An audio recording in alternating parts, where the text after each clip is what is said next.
Hello বন্ধুরা, এই ভিডিওতে আমরা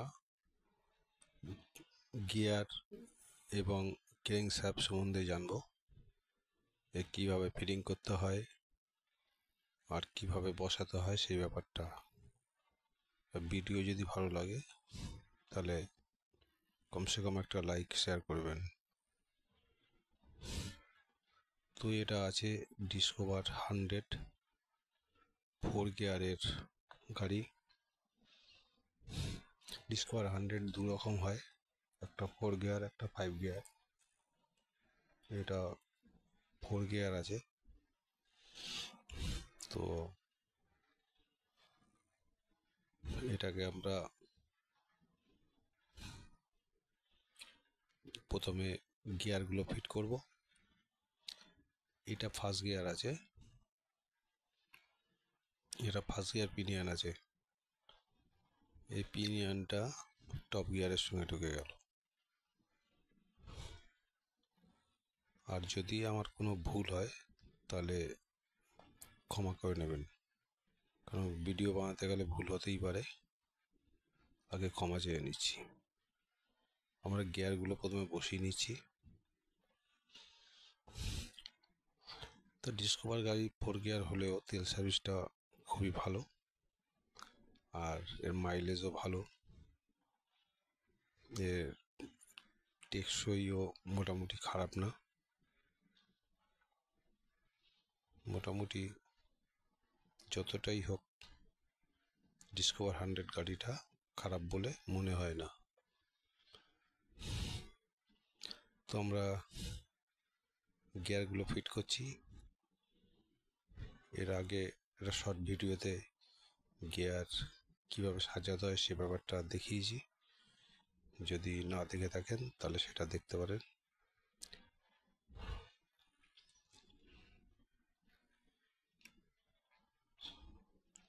তো আমরা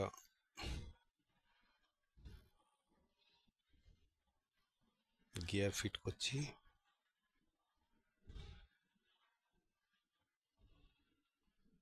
এরপর আমরা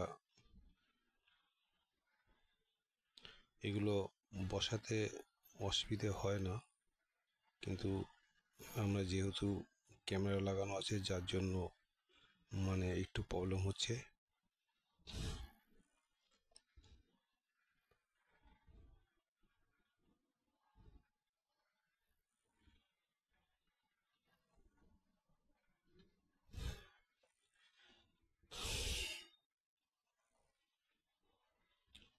আর যেটা বলে রাখি, এই গাড়িটার যে ইঞ্জিনটা সেটা লক হয়ে গেছিল, তার কারণেই আমরা ইঞ্জিনটা খুলেছি। ইঞ্জিনটার মধ্যে অনেক রকম প্রবলেম ছিল, সেগুলো সলভ করেছি। এই ইঞ্জিনটা পুরো আমরা দেখাচ্ছি না, শুধু বডিটাই ফিট করে দেখাবো।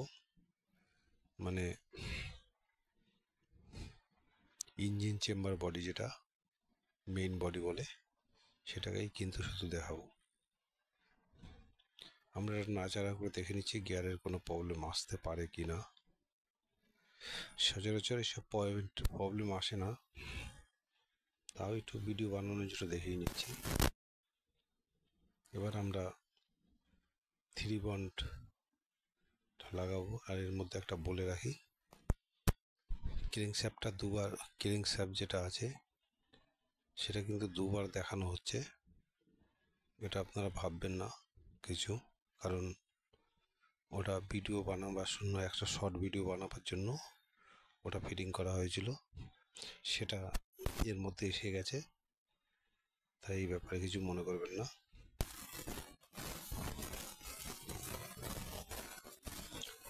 তো আমরা মোটামুটি গিয়ার সব ঠিকই আছে। এবার আমরা ক্র্যাঙ্কশ্যাফটটাকে ফিটিং করব।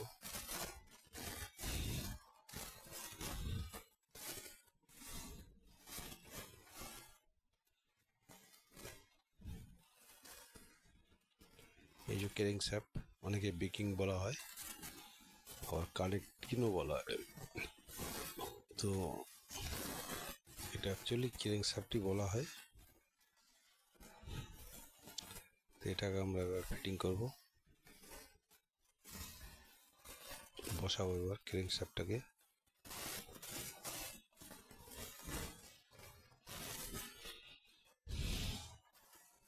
এই যে ওটা বলা হয়ে বসানো হয়েছে, এটা কিন্তু অ্যাকচুয়ালি শর্ট ভিডিওর জন্য বানানো হয়েছিল।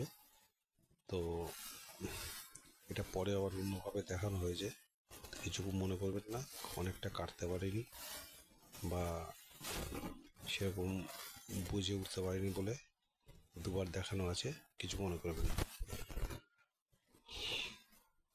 এবার আমরা 3 বন্ড আটা মারছি।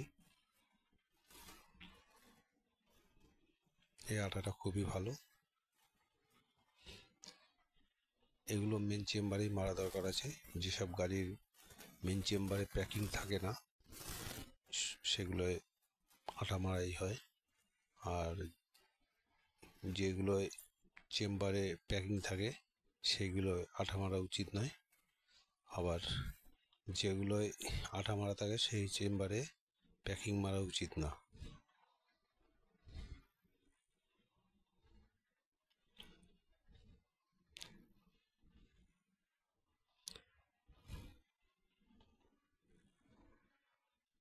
আর এখনকার দিনে বেশিরভাগ গাড়িতে দেখা যাচ্ছে সে সারা বডিতে আঠা মারা, মেন চেম্বার থেকে শুরু করে ক্লাচ চেম্বার,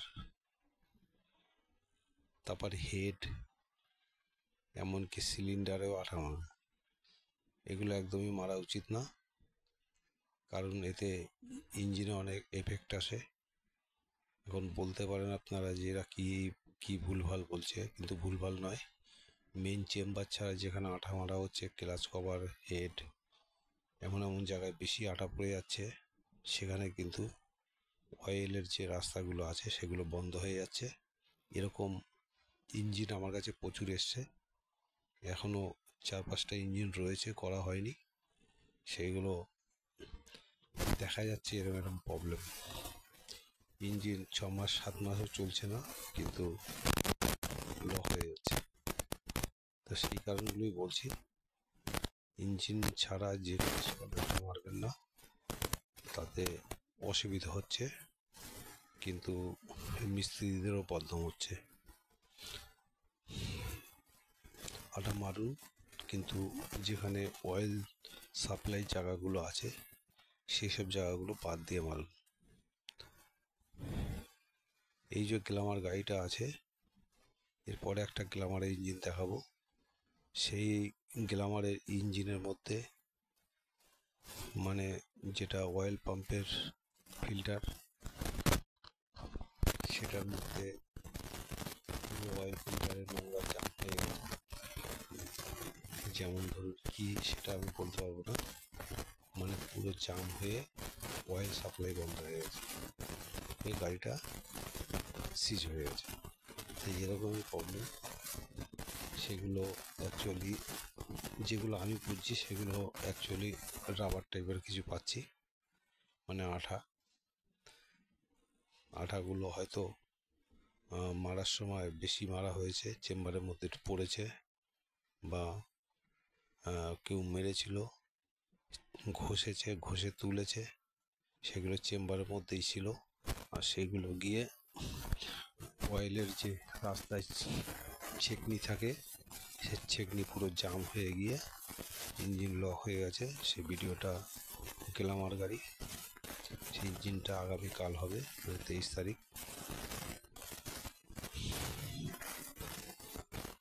আর এটা ডিসকভার ইঞ্জিন আছে, ডিসকভার 104, মানে 4 গিয়ারের। তো এটারও মোটামুটি একই কাছাকাছি প্রবলেম ছিল, আঠার প্রবলেম। আমাদের কাছে যা গাড়ি আসছে বেশিরভাগ আঠার প্রবলেমে আসছে। তা মিস্ত্রিদের বলি, যেখানে যেখানে অয়েলের জায়গাগুলো রয়েছে সাপ্লাই, সেই সব জায়গায় আঠা না মারাই ভালো। আর গাড়ি কোনো রকম কাজ করলে আঠা যাতে ভিতরে কিছু না থাকে, হাওয়া মেরে পরিষ্কার করে নিলেই ভালো হয়। কারণ এতে এসে আমাদের কাছেই গালাগালি করছে যে কি মিস্ত্রিরা কাজ করছে।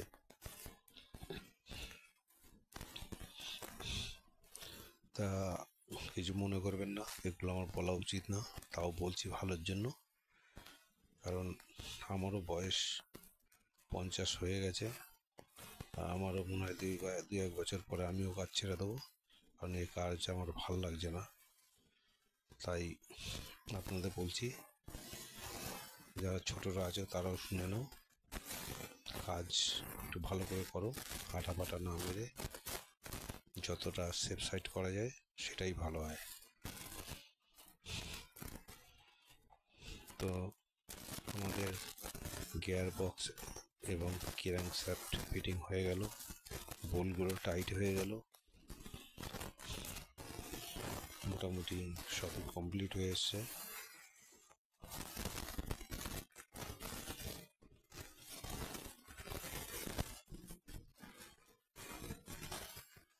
এবার পুরো টাইট করে এই অবধি ছেড়ে দেবো আজকের। এরপর আজকে এটা আগামী শনিবার ধরবো, এটা আজ করা সম্ভব না, মানে কারণ এই এমার্জেন্সি গাড়ি ঢুকেছে গ্ল্যামার, ইঞ্জিন এখন অনেকগুলো রয়েছে, তাদের ছাড়তে হবে, এটা এত এমার্জেন্সি নেই, তাই তার কাছ দিয়ে টাইম নিয়ে নিয়েছি। মোটামুটি সবই ঠিক আছে, চেক করে নেওয়া হয়েছে। এর ভিডিওটা ফুল দেখাবো আগামী সোমবার। Thank you.